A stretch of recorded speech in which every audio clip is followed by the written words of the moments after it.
Side Hustle Show 214. Become a master of productivity, discipline, and focus.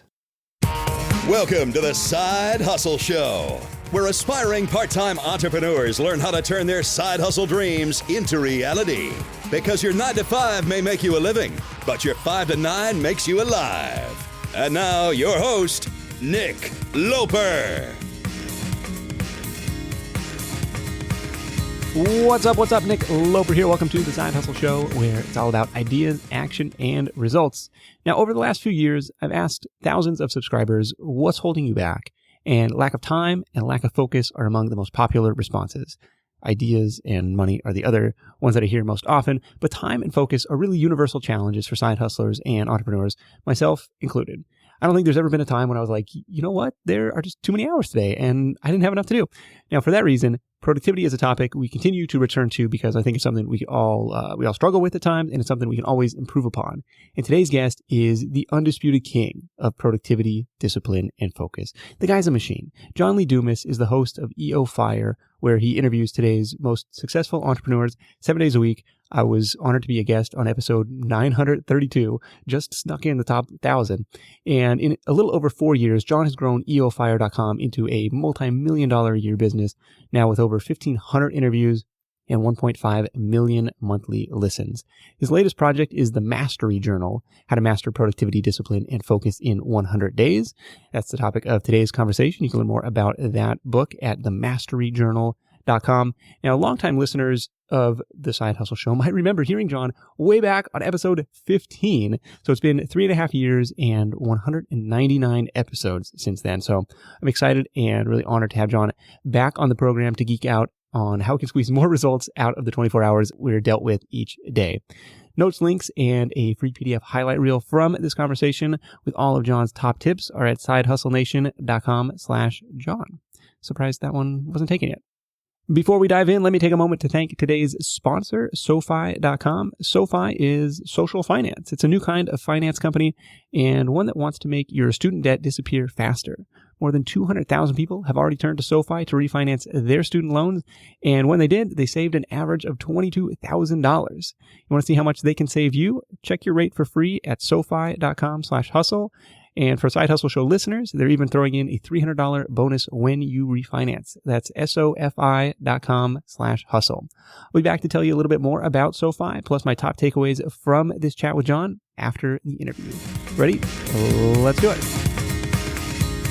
I know a lot of things that I'm really bad at and I'm weak at that I've hired people to do because I'm just not strong in these areas. But the few things that I am good at are, number one, I win tomorrow today. So what exactly does that mean? It means I don't wake up in the morning and say, okay, what am I going to do today? Let me kind of fiddle around for a while and figure that out and use my brain cells and my bandwidth and my energy to do that. I already know exactly what I'm doing from the minute that I open my eyes up because I win tomorrow today. The night before, I sat down and I crafted out what my morning routine is going to be and what my major goals for that day are. So I know, I basically go to sleep and have dreams about it in a good way so that I know when I wake up, I'm off to the races. Because when you wake up, you have a certain amount of great brain cells, great energy to crush it. So don't waste it trying to figure out what to do. Just basically get that running start and just get moving first thing in the morning. So that's how you win tomorrow today. You write down what you're going to do and then you execute on that. I found that actually to be a pretty powerful productivity hack. I'm kind of like, here's my top 3 priorities for the next day. And it kind of eliminates that guessing game or that kind of ramp up time in the morning. It's like, hey, this is priority number 1, or this is what I said was priority number 1 last night. So, let's get cracking at it. It's the days where I have these bigger picture projects to work on. It's like, do I have enough time to tackle that right now? That becomes a little bit more of a challenge. But tell me about the morning routine. Like, you're living in paradise now. Are you still up like at 5 in the morning, with the birds chirping in your ears? It's more like 6 in the morning. I do kind of let myself wake up with the sun most of the time. And that's in Puerto Rico down here, pretty consistently around 6 a.m. So I'm opening my eyes up. If I drift too long, then my alarm does go off. But I typically wake up before my alarm. I really have that goal to get 8 quality hours of sleep and wake up on my own without the alarm, which I truly do love. And then again, I know exactly what I'm doing for my morning routine because I've written it down the night before. So I'm going out, I'm hitting a great trail run out here in Puerto Rico. It's 4 miles. 2 of them are uphill. The next 2 are downhill. Coming back, doing the shave, the shower thing. And then I'm sitting down and I am meditating for 7 minutes. Like I'm getting a great 7-minute meditation, which is really working on breathing. Then I journal for 10 minutes. And now I just got, the rest of my plan, ready for the rest of that day. And then I'm off to that first task that I've put the night before for that winning tomorrow today. Because something that you mentioned, Nick, that I really love is a lot of people just wake up and they say, okay, like, what am I going to do? And they start kind of putting out these fires that might have just cropped up. And what I call that is other people's agenda, OPA, other people's agenda. Because if you wake up without a plan, then what do? You try to fill that void. You say, well, what should I do? Well, why don't I just open up my email real quick? That's something to do. 100%. And I'm an entrepreneur. I like to do things. And what is an email inbox? It is OPA. It is other people's agenda. They are asking you for things. You're putting out their fires. By the way, we all need to do the inbox thing. We all need to do the email thing, but it doesn't have to be the first thing you do in the morning. It can be later in the afternoon when you take some time to jump in your inbox or jump in Facebook or maybe watch a Gary Vee video on YouTube as kind of a, congratulations for actually crushing your day. But don't do that first thing. Use that juice, that creative mental power that you have for you actually doing some deep thinking, some really creative work that's going to move your business forward. Tell me about this 7-minute meditation practice. Are you using any guided meditation app for that? I do. I use what's called Muse, and the website's choosemuse.com. That's MUSE. And it's actually like a little band that you put around your head, and it kind of flips over. It kind of like rests over your ear. So it just kind of like sets on your forehead and wraps around. And what it does is you have an app that links up to it, just called the Muse app, and you turn that on. It connects via Bluetooth. And then basically the meditation starts, and they first measure your brain waves to kind of get that baseline. And then over the next 7 minutes or however long you want, because you can put the timer in there. I choose 7 minutes. You have this nice little backscape. I choose the ocean because I live on the ocean. So I kind of feel like it's fitting. So I use the ocean as a backscape. And then there's this, there's a woman that just kind of comes on. She says, hey, listen, just take the next 7 minutes and breathe. So there's no guided meditation throughout it. There's like a little kind of guide at the beginning. And then it's just you in silence minus that ocean for the next 7 minutes. And by the way, what's really cool is that when you enter the state of calm, you actually start to hear birds chirping. So it kind of trains your brain to understand what it's like for you to be in that calm state of meditation. And then at the end of your meditation time, you get a score. They give you the score back that says, hey, you had 17 birds chirp. You were calm for, 2 minutes out of the 7, which is actually really good. You get a score of like 564 points. And then you can match yourself against yourself yesterday, the day before, and really track what you're doing, which is really cool. So it kind of gamifies it a little bit. Gamifies it. I'm competitive.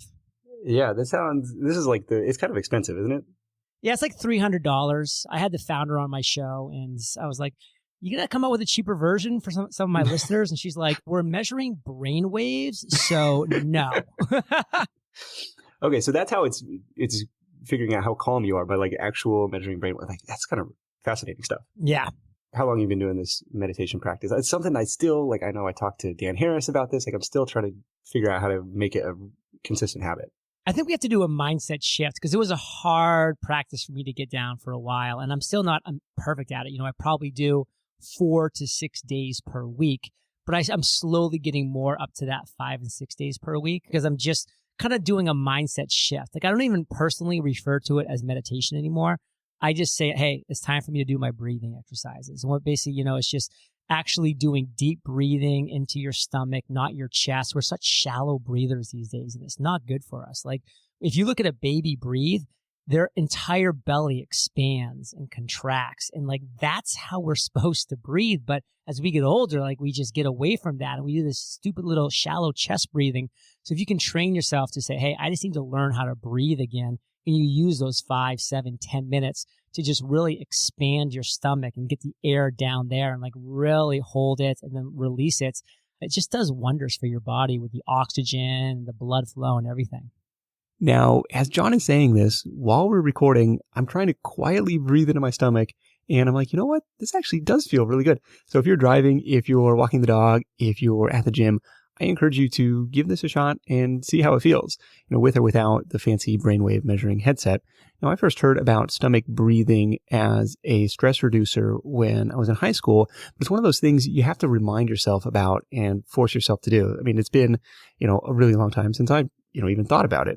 And that's where the value of making it part of your daily routine comes in, perhaps even a daily micro habit, like we talked about last week in episode 212. Next up, I asked John about his journaling practice. So I do use my own products. If I have a huge goal, I'm utilizing the Freedom Journal to accomplish that goal in 100 days. So I'm going through that process. Right now, I'm all obsessed with the Mastery Journal because I know how much of a success that's making me on a day-to-day basis, actually having that in practice. So I'm going through my Mastery Journal to actually set up my day for success. And that's my 10 minutes of journaling. Wouldn't it be more productive to just start work? Like, hey, I'm blowing 17 minutes between this meditation and this journaling thing. I could have just gotten 17 minutes more work done. Yeah. So to me, I would use this analogy. It would be like you coming to Puerto Rico, Nick, and visiting me and being like, hey, I'm kind of hungry, John. And I'm like, oh yeah, go to the restaurant, and just you walking out the door, having no idea where the restaurant is. You're starting right away. Like you're going walking. Like, shouldn't you get to the restaurant faster? Like, no, because you don't know which way to walk. It could be anywhere. You actually meditating is centering yourself. You actually journaling is actually getting your mindset right for the day. So you take an extra couple minutes to plot out your path to that restaurant. You're going to walk right there in 10 minutes. Otherwise, you're going to be wandering around the woods here for hours having iguanas drop on you from the palm trees. Like, it's just going to happen, and it's not going to be good. Let's talk about your favorite acronym, FOCUS. Follow one course until success. How do we know what to focus on, especially when we're starting out? So this is the third skill of the 3 skills that I really make sure that you master by the end of your 100 days of the Mastery Journal. You will master focus. And you nail the acronym, follow one course until success. It's putting those blinders on. It's knowing the one thing you have to do. And it's not letting you do anything else until you complete that one task. And guess what? I get it. It's tough because our brain doesn't like to work hard. It's a survival tactic. When your brain's charging hard and working hard and concentrating, it's using up energy. And we use up energy, like we need more food. And what if we can't find food? Like our brain doesn't necessarily know instinctually, innately that there's food in the fridge. It's like, oh, we got to go kill food. We might not be able to go find food. So your brain wants to conserve itself. So you have to trick your brain this way and say, hey, I'm going to set a certain amount of time. And this is within the Mastery Journal. We get so deep with the Pomodoro Method, which is such a great method. I've studied it over the years. I implement it every single day, where you have a certain amount of focus time and then a certain amount of refresh time. So you know when you sit down and you start on that task, you're only going to be focusing on that task for X number of minutes. And that tricks your brain into saying, okay, I can do that. I need an end time. That's why like when we have 10 minutes to like do this math test, we get down there, we focus, and we just crush through it because we know in 10 minutes we're done. And that's the same thing you can do with the Pomodoro Method. And Nick, this is something that it takes time to test. For me, over the years, I've come to the conclusion that right now, at my stage in the game, a 42-minute focus session followed by an 18-minute refresh session is where I'm most productive. So I set a 42-minute timer using the Pomodoro Method. I focus on one task for those 42 minutes. There's no distractions. Little side note, I use an app called Stay Focused, which blocks everything else on your computer besides what you're doing. You can reset your computer. Sorry, not gonna work. Like it's a real app that locks your computer down for what you're doing. It's amazing. And then at the end of that 42 minutes, I have to get up, stand up, walk around, go do some push-ups, maybe the pull-up bar, maybe grab a snack, maybe just do some deep breathing or jump onto a website real quick and see how the Providence College Friars did in the basketball game last night, which of course I know because I watch every single game. But regardless, that is the process. And so maybe for you, Nick, it might be 25 minutes and 5 minutes of refresh, 25 focus, 5 refresh. And then you see over time, you add more focus time and you figure out that refresh time and you find that system that works for you. And then you just crush it during that session. Yeah, 42 minutes is a very specific number. Yeah, for me, I'll tell you why. It's because I wanted it to be hour blocks. Like that's just kind of how my brain works.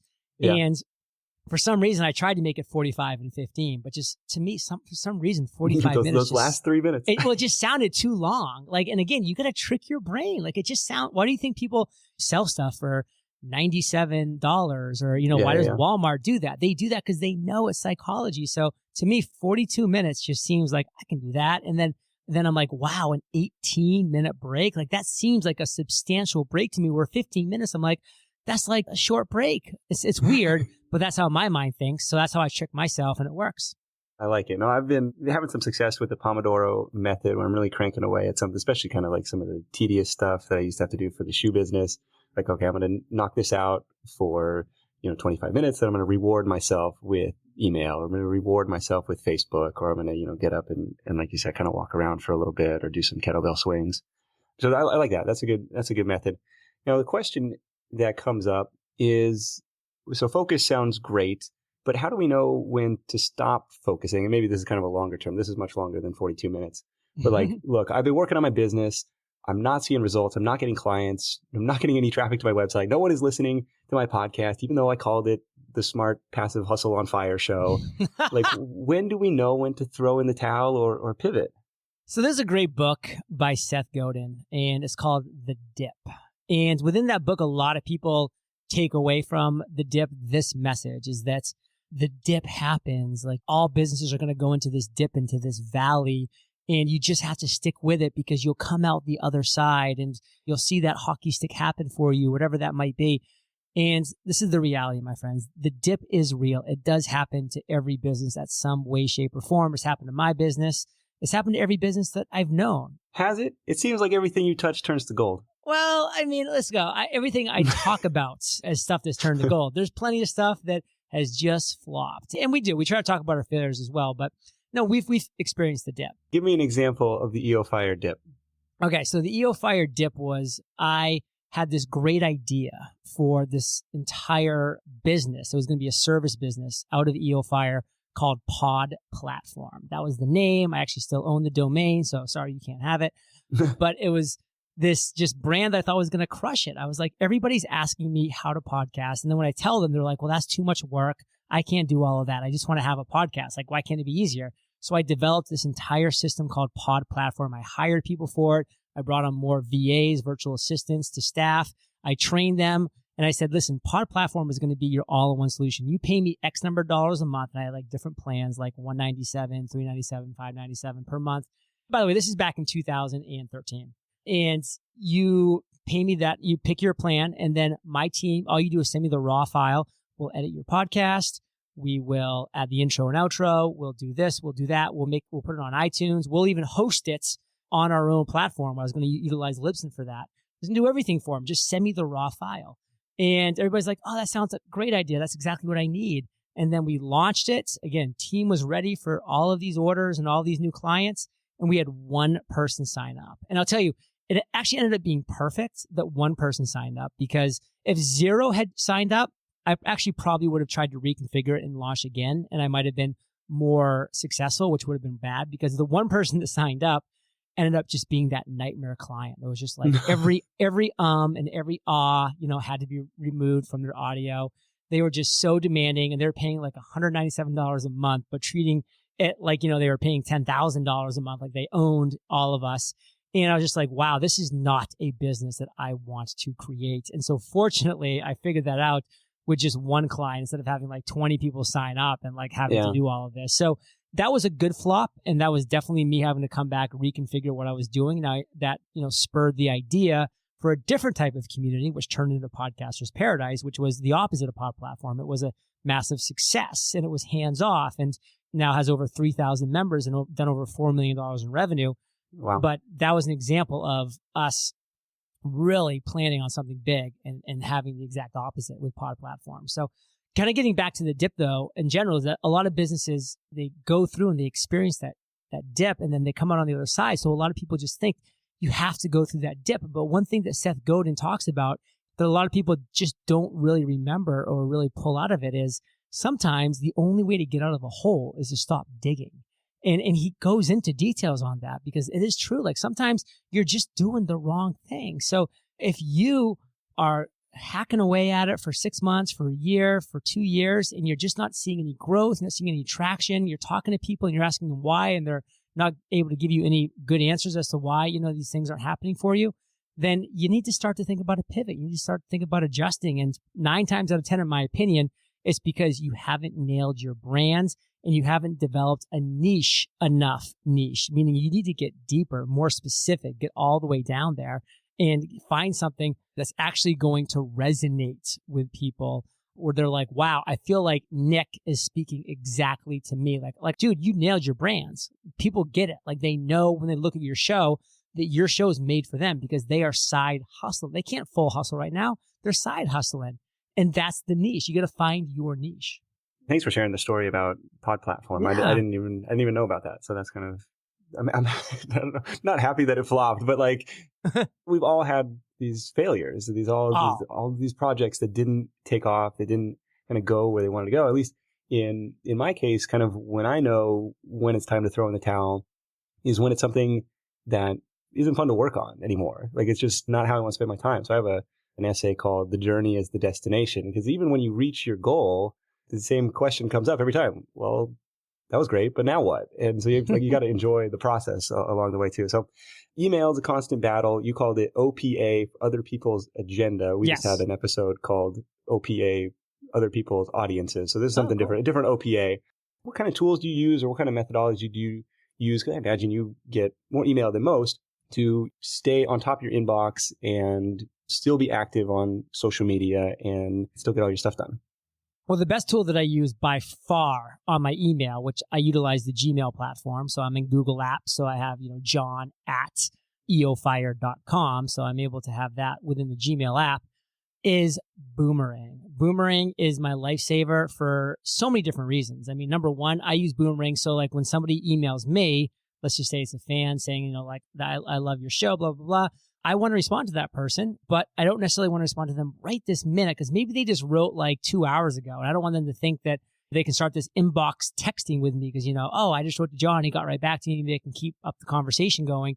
So I write a very good response. I thank them, but then I click on Boomerang, send in 2 days. And boom, it's out of my inbox and it will deliver that email to them in 2 days. So they're like, oh, like John got back to me. That's cool. But, they don't think that they can just kind of start up this intra-inbox communication. So that's kind of one thing that's cool. Another thing is like, what if I'm emailing somebody and I want to make sure that if they don't follow up with me, I know about it. So I can click on email me back in 2 days if they don't respond. And so that puts it back to the top of my inbox.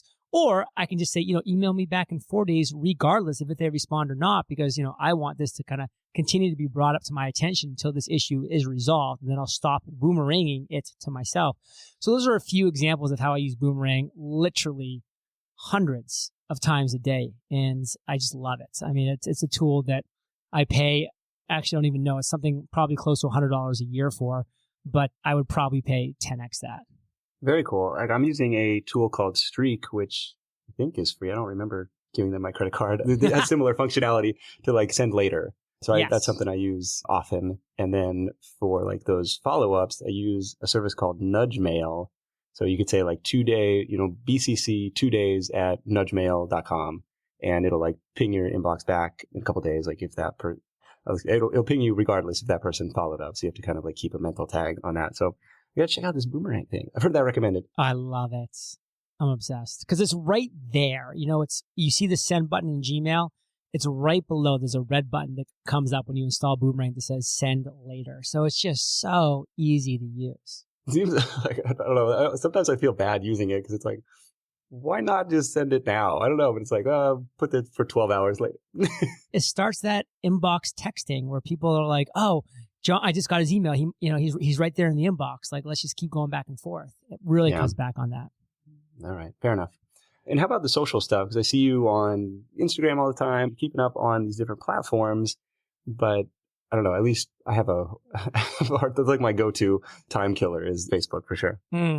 Yeah, we use Meet Edgar. And so that just allows us to really populate a great kind of baseline of tweets or Facebook messages or whatever that might be that's really resonated with people in the past and just kind of keep it on the rotator. And so it's something that allows you to see what works, to load it up and to make it happen, but also give yourself the opportunity for those real live messages that you want to kind of keep, relevance with your audience. Fair enough. So, John, I got a sneak peek at the Mastery Journal. Thank you for sending that over. Yeah. And it looks like there's a big emphasis on tracking. And I imagine this goes back to the Peter Drucker thing of what gets measured gets managed. But can you speak to the tracking element and why that's baked in so prominently? So tracking is huge. And I even want to kind of take tracking to the next level, which is what I did with the Mastery Journal, and move into self-evaluation. Like, you can track yourself, but are you also self-evaluating yourself while you're doing that? So, we kind of mentioned within the Mastery Journal earlier in this episode about how you set up your focus time, you set up your refresh time, and then you crush it during that quote unquote focus time, whatever that might be that you ended up choosing. But then what? What do you do after that? And for me, I realized that, wow, I'm kind of a competitive guy. Like, I like to know how many birds have chirped during my meditation session. So I wanted to utilize that within the Mastery Journal. So after your focus session, you sit down and you actually self-evaluate yourself. What do you give yourself for a productivity score? What do you give yourself for a discipline score? And you do that on all 4 sessions of your day, because the Mastery Journal is set up to really have you go through 4 of those sessions. 4 different Pomodoro sessions. Exactly. Okay. I went back and forth on that. Like, I initially was going to have 6 sessions in there, but I just realized through my own self-evaluation of doing this every single day, that 6 was too much, 2 wasn't enough, but like 4 sessions really made me feel like I was getting some legit things accomplished. And again, all these sessions should be under an hour in total. So we're only talking 4 quote unquote really focused sessions throughout that day. And then you're, again, evaluating yourself, giving yourself that productivity score, you're giving yourself that discipline score. And don't worry, because I know you guys are like, well, how do I do that? We guide you at the beginning of the Mastery Journal how to grade yourself, how to self-evaluate yourself so that you know how you're performing. Yeah, one thing, this whole tracking thing is kind of fascinating to me. And actually, my brother, I was really impressed. He had this whole like spreadsheet type of thing built out. Wow. It was like meditation, push-ups, stretching, reading. Like, he had all these different things that he was like tracking them. And just like Jerry Seinfeld, don't break the chain. And so that was like, hey, every day I'm just going to put X mark, when I'm getting this stuff done. I was like, man, even that is pretty smart. So that's something I need to get better at for sure. Benjamin Franklin was a guy that was huge on that. Obviously this is the days before the internet, so he didn't have all these cooler tools, but he was very, very big on this and writing down different things that he was holding himself accountable for and making sure. I think he actually had 12 guiding principles in life. And every month he went back and gave himself a grade on those 12 principles. And when he was seeing himself come up short, he worked on those for the next month. Okay, cool. Yeah. I think the advantage of the journal and the advantage of my brother's spreadsheet, it was actually a physical piece of paper. He like printed out, stuck right in front of his desk. And so it's like, you couldn't not see it. And so if you're staring at that blank box next to push-ups, like, I better go do them. I don't want to break that chain. I'm definitely going to have to steal that one. Okay, so you mentioned Boomerang, you mentioned Stay Focused, you mentioned this Muse headband, shockwave dealy thing. Any other productivity tools that Side Hustle Nation should be aware of?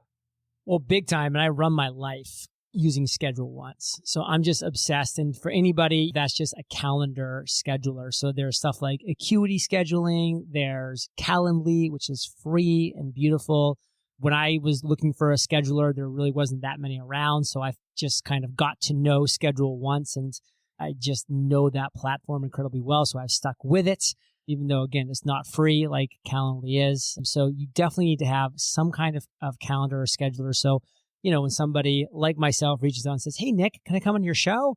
You can be like, yes. And here are the... Yes, here's my Schedule Once link. Exactly, that I'm available, so that, I'm asking Nick a favor. So I need to conform to his schedule. Nick needs to really be careful and guard his time, which is valuable, and not just, let that, again, be other people's agenda. It has to be Nick's agenda. So get a scheduler, utilize it, insist that, when people are asking you for favors and asking you for stuff, they conform to that. Don't have that email banter back and forth trying to figure out like that slot. Yeah. What time works for you? Yeah. Yeah. Give them the options. That's it. A couple other ones, and we can go back and forth on this if you like. So I love the Text Expander app it's called Auto Text Expander for Chrome. Like all these keyboard shortcuts that I've made, like based on like common questions that people ask or, common stuff that I find myself typing out over and over again. Absolutely love this. I feel like such a product. You tap, tap, tap, and it's like now populates like this whole like sentence or this whole paragraph. And actually, I probably threw this at you with, hey, come on the show. And so combine the schedule once link. So if I type MC and then like the little star button, it says like, my calendar is here, gives the link and, let's make it happen. And so that's one that I use all the time. And the other that has really been kind of a brain saver has been LastPass for password management. I got both of those, brother. So I'm using those. For me, you only type John at entrepreneuronfire.com so many times before you go and figure out a solution to that. So for me, I just FFF, boom, John at entrepreneuronfire.com, off to the races. And I have hundreds of those, for everything. And I love that. And it actually even shows you like, you've saved 58,000 keystrokes like over the last 2 years. Like the numbers are insane. And then they even give you like a time, like this would have equated out to like 126 hours of you just like pecking away at the keyboard. Something that I use beyond LastPass, by the way, which I use and love, is within Gmail. Again, I'll give another tool. I really utilize the canned responses because you can just craft really lengthy, detailed emails with links. So if you want to put a link on it, Google Canned Response will save that link. And so that if you want, you can just like, if someone just says, hey, John, I'd love to be on the show. And I want them to be on the show. Like I had this canned response called EOF Spiel, where I just click on it and it just does this long email of what the show's about. Here's the flow. This is the link to book. And it's just a couple clicks for me. Very nice. Very nice. Yeah. And imagine whatever common questions you get in your business, there's probably an opportunity to do this canned response thing or, text expander thing. Well, very cool, John. Thank you for joining me again on the Side Hustle Show. Again, the Mastery Journal is themasteryjournal.com. How to master productivity, discipline, and focus in 100 days, something that side hustlers can certainly be about. And of course, you can find John and his awesome podcast at EOFire.com. John, let's wrap this thing up with your number one tip for Side Hustle Nation. You remember what you told us in 2013? I have no idea. Can you remind me? How about you tell me your 2017 tip, and then I'll tell you what you said. As you like go and look for it. So listen, my friends, by far, if you can master productivity, discipline, and focus, you're going to be off to the races. So Nick and I have been spending this episode giving you some of these great productivity hacks, tips, and tools. But listen, for me, it's always going to come back to the plan. If you are failing to plan, you are planning to fail. That is a real phrase. If you don't execute on that, you're going to fail at achieving the level of success that you know that you're capable of, that you want to be capable of. So make sure that you are planning on a day-to-day basis, that you're not getting on other people's agenda, and that you're executing on that meaningful plan. So Nick, it was a blast being on the show. Like you said, we have this awesome Kickstarter campaign going on right now called The Mastery Journal, which you can find out more at themasteryjournal.com so that you can master productivity, discipline, and focus in 100 days. That's right. We win tomorrow today. John's number one tip from 2013 was just start. So really? I like this. I was succinct back then. Yeah, two words. Well, you expanded on that, but it was... Okay. It was like my little text expander that I then went on a rant on. Yeah, there you go. Failure to plan is planning to fail. Very good. John, thanks so much, man, and we'll catch up with you soon. Thanks, Nick. This edition of The Side Hustle Show is brought to you by SoFi. I connected with these guys through the FinCon community, and they're doing some cool stuff in the personal loan and student loan space. For example, if you have student debt and you want to lower your monthly payments or get rid of that debt faster, or both, SoFi is worth a look. It almost sounds like a Geico commercial, right? If 15 minutes could save you 15% or more, that would be worth it, right? With low refinancing rates, no application or origination fees, and a proven track record, SoFi helps members save an average of $22,000 on their student loans. They're one of the few lenders that can consolidate both private and federal loans and have helped over 200,000 members so far. Visit SoFi.com/hustle to check your rate today and see how much you can save. As a Side Hustle Show listener, you'll get a $300 bonus when you refinance with SoFi. Again, that's SoFi.com/hustle. All right, my top takeaways from this call with John. Number one, win tomorrow today. Map out your priorities for the day, the week, the month in advance, and then go execute on them. When you find yourself with a half hour of hustle time, you got to know exactly what you're going to do, or else it's going to be lost and gone forever. Takeaway number two was schedule your breaks. I like the Pomodoro Method for that reason. It's like there's a little reward at the end of each focus session, and that keeps you going. Plus, it forces you to get up and move around a little bit, which I think is good for you.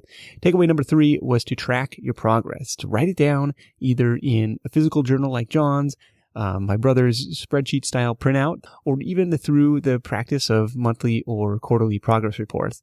The reason I think that's important is sometimes it's easy to lose sight of your progress day to day, but when you zoom out for a bit, you can see how far you've come. Be sure to stop by sidehustlenation.com/John, JOHN, to check out all the links and resources mentioned, plus download the free PDF highlight reel from today's conversation with Mr. EOFire. That's it for me. Thank you so much for tuning in today. Until next time, let's go out there and make something happen, and I'll catch you in the next edition of The Side Hustle Show, where we're going to hear from a pair of entrepreneurs who built and sold an online course starting with no audience at all. I'll see you then. Hustle on. Thanks for listening to The Side Hustle Show at www.sidehustlenation.com.